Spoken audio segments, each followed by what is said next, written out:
გამარჯობა, ეს საჭირო პოდკასტია. მე ვარ მარიამი, ეს არის ანო და დღეს ჩვენი სტუმარია Modern Dog-ის დედა, თაკო. რა თქმა უნდა, ძაღლთან ერთად. დღეს ჩვენი თემა იქნება ძაღლის როლი მოზარდის ცხოვრებაში. საიდან დაიწყო თქვენი ინტერესი ძაღლების მოგესალმებით, მადლობა რომ დამპატეჟეთ. ძალიან აქტუალური თემა არის და ძალიან მიხარია რომ ამას განვიხილავთ. როგორც მშობელი, ძალიან ისე სითბოთი და ძალიან დიდი ყურადღებით ვდგები ამ თემას. ჩემი სიყვარული საიდან დაიწყო ალბათ ბავშვობიდან, ეს ზუსტად იმ მოზარდობიდან, უფრო ადრეც კი ჩემი აზრით. ჩვენ რო ვიზრდებოდით, ძაღლები ყავდა ეზოში, ამ ძაღლებს ვაჭმევდით, ამ ძაღლებს ვუვლიდით და ჩემიც ეს უმანგარო სიყვარული და მოვლა ამ ძაღლების დაიწყო მაქედან. შემდეგ გავიზარდე მე როგორც საკუთარი ძაღლი, მე ერთი, მე მეორე, მე ქვეყანა დავტოვე, მე კიდე ერთი ძაღლი მყავდა, მე ასე კიდე დავიმატე და შემდეგ მე რო ჩამოვედი, იცი არის სულ მინდოდა რაღაცა ჩემი ცხოვრება ყოფილიყო აი ამ ძაღლების გარშემო და ვერასდროს ვერ ვფიქრობდი რა იქნებოდა და გაგეცინება და მშობელთან მივედი ჩემთან და ვეუბნები რომ ჩემ შობელს მე მინდა ვიყო ვეტერინარი. რაზეც მივიღე წარევარი არ მეთქვა მომეჭრა მეთქი ფრთები თქო, მაგრამ ყოველ შემთხვევაში არ ასრულდა ის რაც მე მქონდა ჩემთვის ჩაფიქრებული, რომ მე მინდოდა რომ ჩემი ცხოვრება ასე ყოფილიყო. მე მგონი დღეს უკეთეს რაღაცას აკეთებ. აი მან მივდივარ და გავაკეთებ რაღაცა ნაბიჯები გადავდგე ხა მე როგორ ჩემ ცხოვრებაში. და რაღაც აი აბსოლუტურად რადიკალურად განსხვავებულ რაღაცას ვაკეთებდი, მაგრამ ყოველთვის ჩემ თავში ვდევდი ინვესტიციას, რომ მეტი და მეტი რაღაცა ინფორმაცია მომეწია ამ ცხოველებზე, რომ რაღაცა საერთო ჯამში მე მივსულიყავი იქამდე, რომ ჩემი ცხოვრება ამათ გარშემო ყოფილიყო და საკმაოდ ხანმოვანს ასაკში გადაწყვეტე ეს ყველაფერი და რადიკალურად შეცვალა ცხოვრება, მაგრამ მაინც ავიხდინა ეს ოცნება და დღეს ჩემი თუ არა მთელი ცხოვრება, ნუ არა ვიტყვი მთელი ცხოვრება, კი, ჩემი დრო ეკუთვნის ძაღლებს. თაკო, იცი რა მინდა გკითხო? აი, როცა ამდენ დროს ატარებ ძაღლებთან და პრაქტიკულად შენი დღის უდიდესი ნაწილი უჭირავთ მათ. და პლუს ამას ემატება წლები, ხო? წლების გამოცდილება და რაღაცა ნაგროვები, ის დაკვირვებები, რაც შენ გაქვს ამ შენს ცუგებთან თუ სხვის ცუგებთან არ აქვს მნიშვნელობა. ყველაზე დიდი აღმოჩენა რა არის შენი პირადი ძაღლებთან ურთიერთობაში? ისეთი ცხოველები შემოდიან ჩვენთან ხშირად. ნაცვალები, ნაშიმშილარი, ნაცემი, არ ვიცი რაღაც კოშმარული პირობები ნაო. ამ ძაღლთან იწყებ ურთიერთობას, შეიძლება შეშინებული მოვიდეს, შეიძლება რაღაც ასტრესილი მოვიდეს, კი, მაგრამ რაღაცნაირად ყამყარებ ამ ურთიერთობას და საიდან ჩდება ეს ნდობა ადამიანის მიმართ, მიუხედავად ღირს მხრიდან, მიუხედავად რომ ჩვენ ადამიანები, რომლებიც ამდენად ესე გიგნოს განვითარებული ცხოველი და ამას არ უნდა აკეთებდეთ ჩვენი შეგნებით ხო და ჩვენი ჭკუით და ეგეც სულიერი არსება რომ ეგეც სულიერებასაც ვეთავებ დავანდებოდა. აი ზოგადად ხო შეიძლება რაღაცა ეს კონდეს, რომ აი ადამიანმა დამიშავა და მე აღარ მინდა. და ეს ხრება მაინც, ეს რაღაცა სიყვარული მაინც არის და მაინც გენდობა და მაინც ესეთი არაჩვეულებს შეუძლია რომ უყვარდე და გაპატიოს ეს ისეთი ის მცხვენია ხოლმე შეიძლება რა იფიქრო რა როგორ რანაირად როცა ესე ვიქცევით, მაგრამ მაგით ეს არის ალბათ და ხშირად ადამიანებიც არ ვიქცევით ეგრე ერთმანეთის მიმართ. უმეტესწილად ადამიანები არ ვიქცევით ეგრე ერთმანეთის მიმართ. იმიტომ რომ შენ შეგიძლია პასუხი გასცე და უცხოური წრეებში აღარ გელაპარაკები და მოდი რაღაცა. ხო, ძაღლსაც შეუძლია რომ ეგ პასუხი გაგცეს ქცევით, მაგრამ არ აკეთებ. თაკო, ავა, რა იციან ძაღლებმა ისეთი ჩვენზე რაც სხვა არავინ არ იცის. ძაღლი ხედავს შენ, როდესაც შენ იღვიძებ დაუშვებ დილით და რაღაცა ცუდი შეგემთხვა და ის ყველაზე ქავებით როდესაც ხარ აი საშინელებაში და ხედავს ასეთაც როდესაც ხარ ესეთი ბედნიერი. ამისთვის განსხვავება არ არის. დღეს მე ავდგები და ვარ აბსოლუტურად მახინჯი და ეს შეიძლება ასეთი ვიყო და შეიძლება გამოვხედო ამ ძაღლს და ვთქვა. რაღაცა, მაგრამ მისთვის მე მაინც ის სიყვარული ვარ, რაც ყოველდღე ვარ, მაგრამ დანარჩენისთვის ხო ადამიანი მაცემა. ადამიანი შეიძლება გამოგვეთქვა რას გავხარ, თაკო? თამაშის ხასიათზე მოვიდა ვაჟბატონი. ვისი? ხო. მე როგორ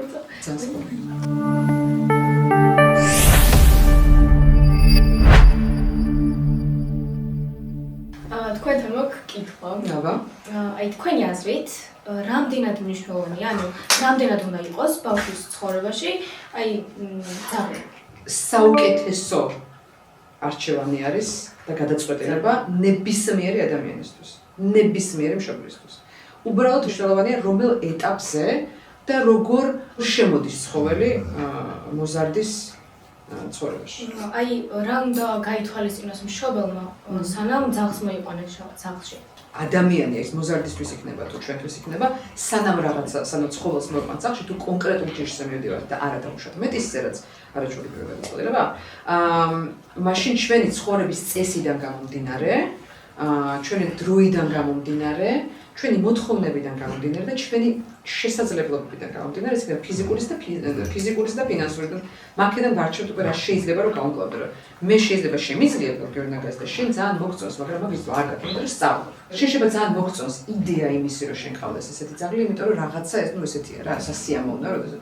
მაგრამ შენ ამის დრო არ გაქვს, იმიტომ რომ სწავლობ, იმიტომ რომ აქ ხარ და იმიტომ რომ ცხოვრებაში სხვა რაღაცები უნდა გააკეთო ჯერ, სანამ ამისთვის მოიცლი. ამიტომ ეს პასუხისმგებლობა თავზე არ უნდა ერევო. მაგრამ შეიძლება გაქვს იმისთვის რომ ყავდეს რაღაც უფრო პატარა ძაღლი, მაგრამ ასევე აქტიურში ჯეკრასელის დრო გქონდეს. იმიტომ რომ ჯეკრასელის სახში დაგელოდები საღამოს ერთად გახვალთ, ან როდესაც მეგობრებთან ერთად მიდიხარ მარტივია რომ ჩაისვენ, არ ვიცი, სადღაც ან თუნდაც მთელი დღე შენთან ერთად ვერ დაღლი. ამიტომ ამის დრო უფრო გაქვს. ან შეიძლება თქვა რომ იცი რა, ჯერ დღეს არ შემიძლია. ამ ეტაპზე ჩემი ცხოვრების არ შემიძლია. იმიტომ რომ ვერ დავუთმობ მას დროს, იმიტომ რომ ვერ გავიყვან და ვერ გავასეირნებ, ერთი და იგივე დროს ვერ ვაჭმევ. ვერ მოვული და ფიზიკურად ამას ვერ გავაკეთებ, რაც ასევე სწორია, რომ შენ უკვე იმ ეტაპზე ხარ, რომ შეგიძლია ეს გაიარსო. ანუ შენ ასაკიდან გამომდინარე შეგიძლია ეს გაიარსო და არ გჭირდება მშობელი, რომ შენ ეს გითხრას. მაგრამ არიან დაუშვებ ბავშვები შენზე პატარა, ვისაც თვითონ გააზრება არ შეუძლია არის მარტო მინდა. თაკო, აი ხლა რაც აღნიშნე, აი ამ გარდა ამ კონკრეტული თემისა, თუ არის კიდევ რამე შენი აზრით, რაიმე უარყოფითი მხარე ძაღლის ყოლის, რამაც შეიძლება გავლენა იქონიოს მოზარდზე. რა თქმა უნდა, ბევრი რაღაც. პირველ რიგში ჩვენ როგორც მშობლები. თუ როგორ ვთავაზობთ ბავშვს, ან როგორ შემოყვავს ძაღლი ბავშვის ცხოვრებაში. ერთი ის რომ არის სხვადასხვა ტიპის ადამიანები არსებობენ. არსებობენ ადამიანები, რომელიც თავიდანვე ბავშვს ეუბნებიან, რომ შენ ამას ვერ გააკეთებ. არ გამოგივა. დილით ვერ დგები შენ ახლა და ამას მიხედავ? შენ საკუთარი თავისთვის არ მიგიხედია და ახლა ძაღლს მიხედავ? უდიდესი შეცდომა, მაგრამ ამას აკესეთი არიან ადამიანები და ესე ზრდიან ბავშვს. პასუხისმგებლობა ბევრ რაღაცას გასწავლის, ზოგადად ბავშვისთვისაც რა. ამიტომ ის რომ ჩვენ თქვათ, იცი რა არის? აი მოდი შენ ჯერ მაჩვენე თუ შეგიძლია, იმიტომ რომ ძაღლი ძალიან დიდი პასუხისმგებლობაა და მოდი აღიხსნი რატომ. თუ შენ მაჩვენებ იმას, რომ შეგიძლია ყოველ დღე ერთი და იგივე დროს ადგე, ოღონდ სკოლისთვის კი არა, არამედ სკოლამდე 9 საათით ადრე. მოდი აი ორკვირიანი რაღაცა შუალედი ავიღოთ და მაჩვენე რომ შენ ეს შეგიძლია. მაჩვენე რომ შეგიძლია ყოველ დღე გარდა ამისა გახვიდე გარეთ და 20 წუთი ისეირნო და ამოხვიდე. თუ შენ ამას ყოველ დღე შემისრულებ, 2 კვირის მანძილზე, მოდი ვისაუბროთ უკვე რომელი ძაღლი შეგვიძლია რომ მოვიყვანო. არის ბავშვის ასაკი, რომელიც აბსოლუტურად ვერ იაზრებს რა არის პასუხისმგებლობა. 5 წლის ასაკში რთულია ბავშვს აუხსნა, მაგრამ 8-9 წლის ასაკში ვერც რომ მარტივია. იმიდან გამომდინარე თუ რაზე და როგორ ფიქრობს ბავშვი, როგორ არის განვითარებული, ისმის თუ არა რა არის ზოგადად პასუხისმგებლობა და როგორ იაზრებს, ანუ სტრესი რო არ იყოს ეს მისთვის. რო ეს არ იყოს მე რომ შენ ხო მითხარი მე რომ ამას შეგიძლია, არ შეგიძლია, ხო ხედავ? აი ეხლა ჩემი პასუხისმგებლობა გახდა. იმიტომ რომ ზოგადად ადამიანები, ჩემი აზრით ყოველ შემთხვევაში, ჩვენ თვითონ გვეშინია, რომ ეს მე გადმოვა ჩემზე. რომ ეს გახდება შემდეგ ჩემი პასუხისმგებლობა, რომ ამას ბავშვი ვერ მიხედავს და ეხლა ჩემი მოსავლელია ესეც. ხონდა თუ ამას ზოგადად სწორად ვაკეთებ და ვიაზრებ თუ რა შეიძლება მე რამხელა პლუსები მოყვება ამას. და რამდენ რამე შეეხმარება ცხოველი ბავშვს და რამდენ რაღაცაში სამომავლოდ როგორც ადამიანი, როგორც გახსნილი ადამიანი, როგორც ადამიანი, რომელსაც შეუძლია აბსოლუტურად სხვა ადამიანებთან კონტაქტის დამყარება, ეს გეხმარება. გასეირნების დროსაც შეიძლება ადამიანი მოვიდეს და რა კარგი ძაღლი ყავს. შეიძლება მოვეფერო. ალბათ სტრესის დაძლევაში რამდენად ეხმარება ძაღლი განსაკუთრებით თინეიჯერობის პერიოდში, რამდენად გადამეტებული და ზღვა ემოციების წინაშე დგებიან. შენ როგორც ძაღლებთან 24/7-ზე მყოფი ადამიანი, რამდენად იზიარებს აი ეს კონკრეტული ძაღლი შენს ემოციებს და რამდენად გეხმარება ამ ემოციების თუნდაც გადახარშვაში, იმიტომ რომ მე პირადად 2 ძაღლი მყავს და ჩემი ორივე ძაღლი სულ არის სადარაჯოზე. აი, სულ გრძნობენ როგორ ვარ და ამას ვხვდები ხოლმე მერე გადააზრების პროცესში, აი, თუდად თუ ვარ არ მშორდებიან. ეს ცხოველი ხო არასდროს არავის არ განსჯის და ამიტომ ეს ურთიერთობა დაუშვათ ის, რაც არ შეუძლია ბავშვს რომ უთხრას თავის მშობელს, რასაც მე ვაკვირდები ყოველ შემთხვევაში, უზიარებენ თუნდაც იმას, ვინცაც შენ უყვარხარ, როგორიც არ უნდა იყოს, ვინც უპირობოდ და შენ არ მოგდის უკან არანაირი ჯაჯმენტი. ბავშვები, რომლებიც იღებენ მონაწილეობას თავის ძაღლის წვრთნაში, იღებენ უდიდეს სიამოვნებას აკეთებს. შენ წარმოგიდგენ, როცა ტიპს რო ასწავლე, რომ აი ხა შენ მოდი დაჯექი და შენს რაღაცა იმას ცხოვრების რო გიჯე. ეს ხო რა მაგარია, ხო? აი შენზე არის ჭამე, მოდი ერთად ჭამოთ, მოდი ეს გავაკეთო და გავიაროთ და გავისიამთ და ეს გავაკეთო. ეს რაღაცა ტიპი უჯერებს. შეიძლება შენი მეგობარი არ გიჯერებს, შეიძლება ვიღაც შენი მშობელიც კი არ გიჯერებს რაღაც გარშემო არ აქვს საკმარისი რაოდენობის ლაიქები, მაგრამ ეს გიჯერებს. და ამას შენთან სიამოვნებს და შენ ამისთვის ხარ ყველაზე მაგარი. თან მარტოობის შეზღუდვაც ვარო და кай. არასოდეს არ აქვს მარტოობის შეზღუდვა. შენ ამისთვის შენ ხარ საუკეთესო და შენზე უკეთესი არ არსებობს დედამიწის ზურგზე არა.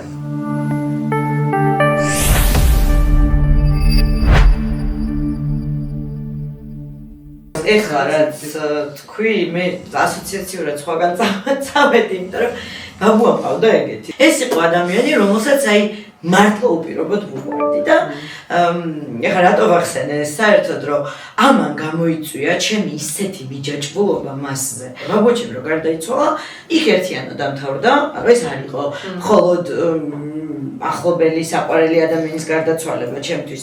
ეს იყო აი იმ ერთადერთი უპირობო სიყვარულის დანაკარგი, ვისაც არ აინტერესებდა მე როგორ გამოვიყურებოდი, ერთით მეტ წიგნს წავიკითხავდი თუ ერთით ნაკლებს, რა წონაზე ვიყავი მაშინ, გავიზრდებოდი თუ არა მეტად სიმაღლეში და აი გამომეცალა ის ერთადერთი ღერძი ჩემს ცხოვრებაში, ვისაც აბსოლუტურად უპირობოდ ვყავდი მიღებული და ვუყვარდი და აი ეგეთი შეკითხვა დამებადა ეხლა რამდენად საშიშია ეს მიჯაჭვულობა რაც ადამიანებს გვიჩნდება ძაღლების მიმართ. მე პირადად ჩემს შორს არ ვზღუდავ რეალობის ნახვისგან. ამანი არ ადამიანები ვინც აი ბავშვმა არ ნახოს სიკვდილი, ბავშვმა არ უნდა გაიგოს, იქ გაფრინდა, აი ახლა სახლში არ არის, სადღაც წავიდა. მე არ ვფიქრობ, ბავშვის სატყუარაც კი არ მომეცია. სოსკარასაც ვეძახით, სოსკაც კი არ მომეცია. არაფერი მაგდაგვარ. ჩემთვის ჩვენ ვზრდით ბავშვს ისე, რომ არ ვზღუდავთ მას რეალობისგან. რაც ჩემი აზრით მას გაამზადებს იმისთვის, რომ შემდგომ ძალიან ნორმალურად მიიღოს ესეთი რაღაცა. მოვლენები კი. პერიოდი, რომელსაც თქვენი შვილი გაატარებს ცხოველთან, იქნება იმდენი, რამდენსაც ცხოველი რეალურად ცოცხლობს, მაშინ მოზარდი მასთან ერთად გაიზრდება. და ის არაჩვეულებრივია. იმიტომ რომ შენ შეიძენ ძაღლს მაშინ, როდესაც ხარ ეს რაღაცა fragile ბავშვი და მას კარგავ მაშინ, როდესაც უკვე საკმაოდ შეგნებული ადამიანი ხარ. ამიტომ ის გააზრება მისი, რომ ეს პერიოდი ბევრად უფრო valuable და მნიშვნელოვანი რომ იყოს, ვიდრე ის დანაკარგი, რომელიც ოდესღაც მოვა, ეს უფრო მაგარია და მე ავიღებ ამას და ვიქნები მასთან ერთად აი ეს რაღაც 10-15 წელი და აი ამას აქედან მივიღებ ამ სიამოვნებას, ვიდრე იმაზე რომ ვიფიქრო, რომ ეხლა იცი რა არის, როდესაც მოკვდება როგორ განვიცდი. კი, ყველას ოდესღაც ყველას მოუხდებით და ოჯახის წევრებსაც ვკარგავთ, ხალხი ოფში მიდის, აღარ ბრუნდება, ცხოველი, რა თქმა უნდა. იმდენ პოზიტივს მოგცემს ცხოვრებაში და იმდენად მაგარი ადამიანი გახდება. რომ ეს დანაკარგიც კი რაღაცაც რას გასწავლის, რომ აი ეს ძლიერი ვარ. აი რატო ხდება ძაღლი აგრესიული? ანუ ადამიანის დამოკიდებულების გამო თუ აი რის გამო? ორი რამ არის, რაც ამაზე მეტყველებს. ისევე როგორც ადამიანებში, ასევე ცხოველებში. ერთი არის გენეტიკური ფონი, რომელიც უმნიშვნელოვანესია. უმნიშვნელოვანესი. როდესაც კონკრეტულ ჯიშზე მივდივართ, მაგალითად, მით უმეტეს, როდესაც კონკრეტულ ჯიშზე მივდივართ, რომ ჩვენ მოვიძიოთ ცხოველის წინაპრები და ძაღლი წამოვიყვანოთ შეგნებული კარგი მომშენებლისგან, რომელმაც სწორი სელექცია გააკეთა თავის დროზე, რომ შენ არ მოგცეს ისეთი ძაღლი, რომელიც შენ ერთშვილ ერთდროს ვაიმე, მეზობელი შეჭამა. ამას პლუს ის, რომ შენ, როგორც ძაღლის მეპატრონე, შენ თავზე აიღე ის პასუხისმგებლობა, შენ ამისგან გააკეთე გამოძერწე ნორმალური ცხოველი. და შერჩევაში ძალიან მნიშვნელოვანია ეს შერჩევა, რო გაკეთდეს, როდესაც კონკრეტულ ძაღლს ვიყვანთ. რომ შენ ბავშვს პატარა ბავშვს მაგათ არ მოუყვანო, საწყენად არ ვიძახი, მაგრამ ფრანგული ბულდოგი და მოუყვანო რაღაც უფრო ისეთი ძაღლი, რომელიც დაუშვათ ბავშვთან კარგი მომშენებლისგან, ბავშვთან უფრო ლმობიერი იქნება. აგრესიულია ფრანგული ბულდოგი. ხშირია მათში არაადეკვატური აგრესია ამიტომ მე პირადად ჩემი შვილისთვის ზოგადად როდესაც სტუმრათაც კი როდესაც მოდიან, მათ არ ვაკონტაქტებ მაგალითად ჩემ ბავშვთან. ან მე მათ არ ვენდობი, ზოგადად ძაღლებს არ ვენდობი. 100% არ გეგონათ რომ ახლა ჩემ შვილს ხედავთ, რომ ეს არის რომ მე აბსოლუტურად შემიძლია გავტრიალდე წავიდე და ყველა ძაღლი იდეალური არ.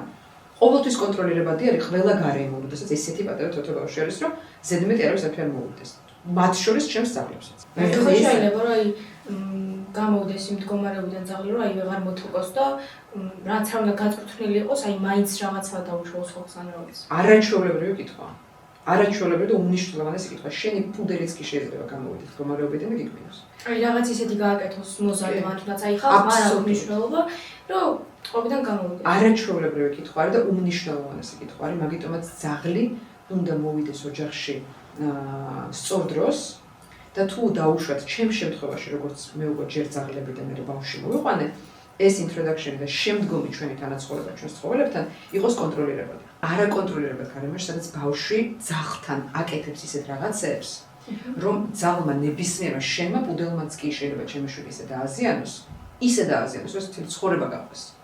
და პლუს კიდე რა თქმა უნდა, როცა ეს ზომაში და ძალაში ვიზრდებით, მეტყვი რომ კიდე უფრო ფრთხილად უნდა ვიყოთ, რომ ეს რაღაც არ მოხდეს. ნებისმიერი ადამიანი, ნებისმიერი ცხოველი უკაცრავად არის ცხოველი.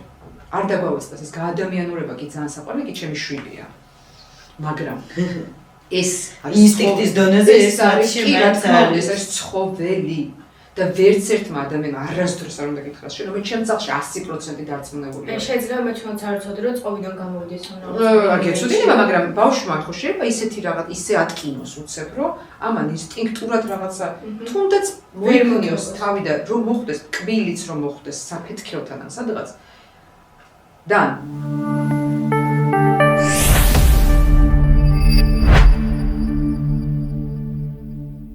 საქართველოში ზოგადად მასიურად ნაკლებად ცხოვრობს ხალხი, რომელიც წინასწარ კვლევებს ატარებს ამა თუ იმ თემაზე. რაღაცა უფრო იმპულსური ტიპები ვართ, მოგვინდა ვაკეთებთ.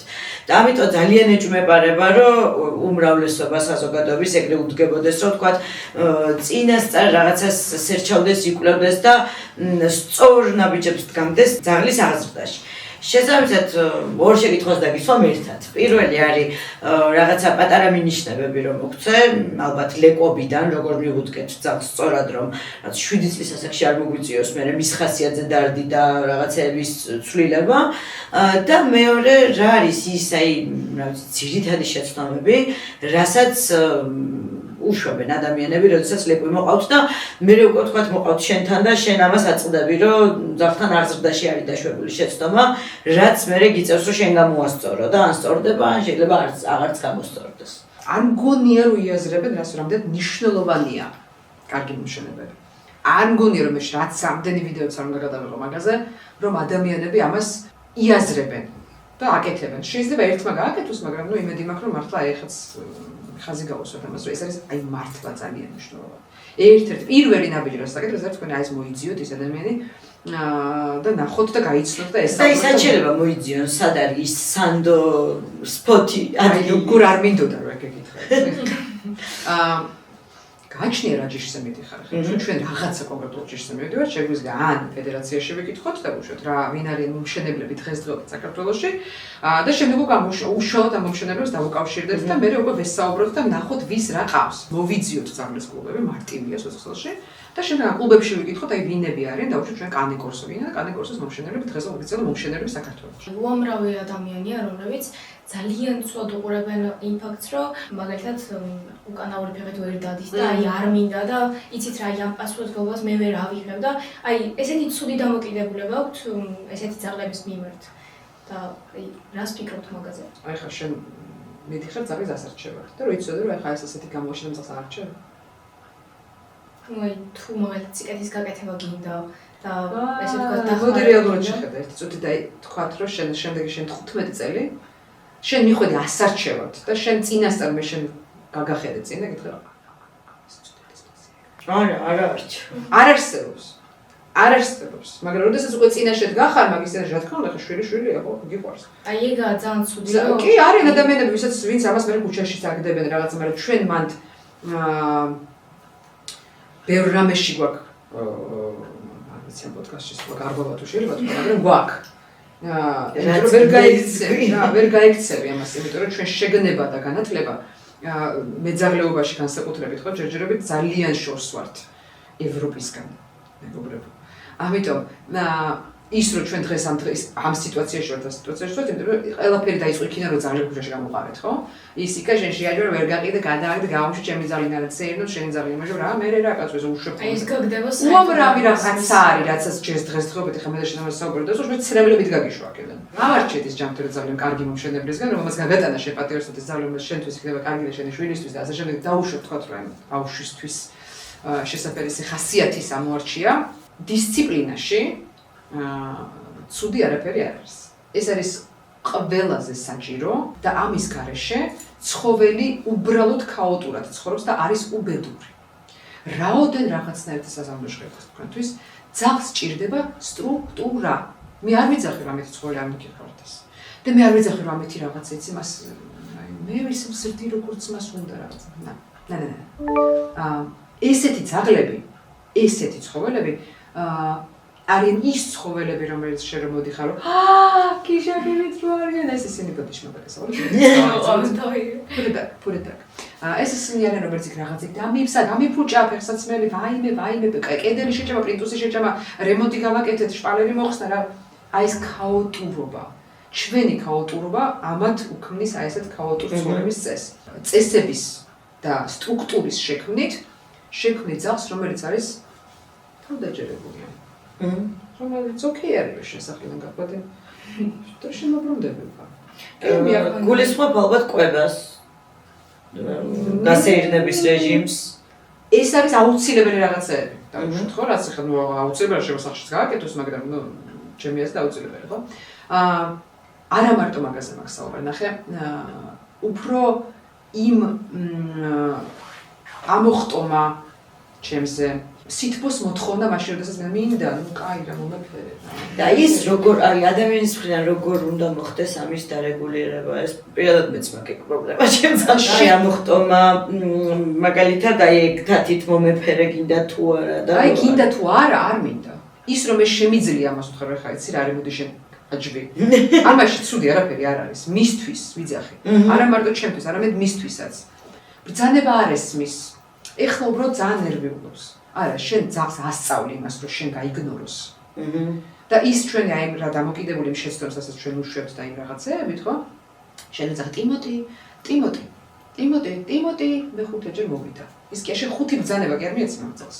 არამედ შენ ასწავლი, რომ შენ დავშ 4-ჯერ ამ ძაღლმა შენ დაგაიგნოროს. და მოვიდეს მე 5-ჯერ. ანუ ერთხელ რომ დაუძახებ და არ მოდის რას შვები. ხო, პეტროტნის იმაში გადავდივარ, ხო? სხვადასხვა რაღაცებს შემოშვები, მაგრამ შენ მიდიხარ და ეს შენი ძაღლი მოყავს და შენ არასდროს აღარ აუშვებ, მაგრამ პარკში თუ შენი ტიმოტი არ მოდის იმ ერთ ძაღლს. ძაღლები რომლებიც დარბიან ასეთ რომ ეძახიან სახელს ბაქსი. მიხვდას რომ ამას თუ არ გავაკეთებ რაღაცას ვერ მიგდებ. შენ თუ ესე, მაშინ მე ესე. შენ თუ ეს, მაშინ არ გექნება ეს, ან გექნება რაღაც. რა თქმა უნდა. ეს იქნება დაუშვი, მაგიტომ მეუბნები რომ ძალიან გეხმარება გალია მაგალითად წვრთნაში, გეხმარება შეზღუდვები, გეხმარება ერთი და იგივე დროს ჭამა, გეხმარება ეს რა რომ აყალიბებ რომ ეს რასაც მე შენ გეუბნები და ნებისმიერ კომუნიკაციაზე გადადის მე ესე დაჯიკი იქნება დაწეგი იქნება და უბრალოდ გახედვა იქნება თუ რაც არ უნდა იყოს მე როგორ ესმის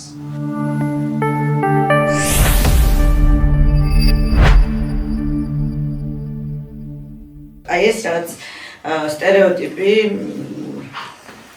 რაოცფეცი შენ ძალიან უნდა გავდეს სახში და მილიონი გადაიხადო და ქუჩიდან ანუ აი ეს წარებში ვიტყვი უჯიშო ძაღლი რო არავის არ უნდა მგონია რომ ცოტათი ოდნავ უკეთესად ვართ ამის ამ პრობლემის კუთხით ვიდრე წლების წინ ვიყავით იმიტომ რომ აი ქუჩაში რო გაიხედები მეტ-ნაკლებად უჭირავთ მეტის ძაღლები საღოლზე გამოფმული და შესაბამისად ნიშნავს იმას რომ მაინც ვიღაცებს აყავთ ქუჩიდან ძაღლები თუმცა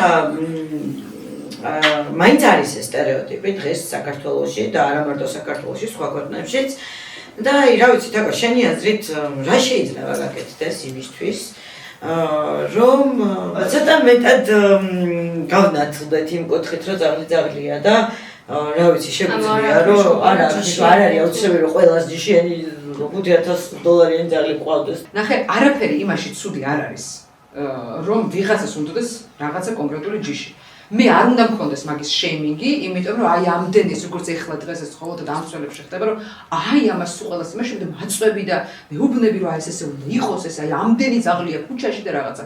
ეს ძალიან ბევრი ძაღლია ქუჩაში, მაგრამ ის რომ ადამიანს უნდა რაღაცა კონკრეტული მაგის გამო მე არ უნდა გამიტყდეს, იმიტომ რომ ვიღაცა რაღაცას გეუბნება რომ ამდენი ძაღლია ქუჩაში. ჩემი აყვანით და შენი აყვანით ეს არ მორჩება. ეს პრობლემა არ მოგვარდება. აი ეს არის მნიშვნელოვანი რა.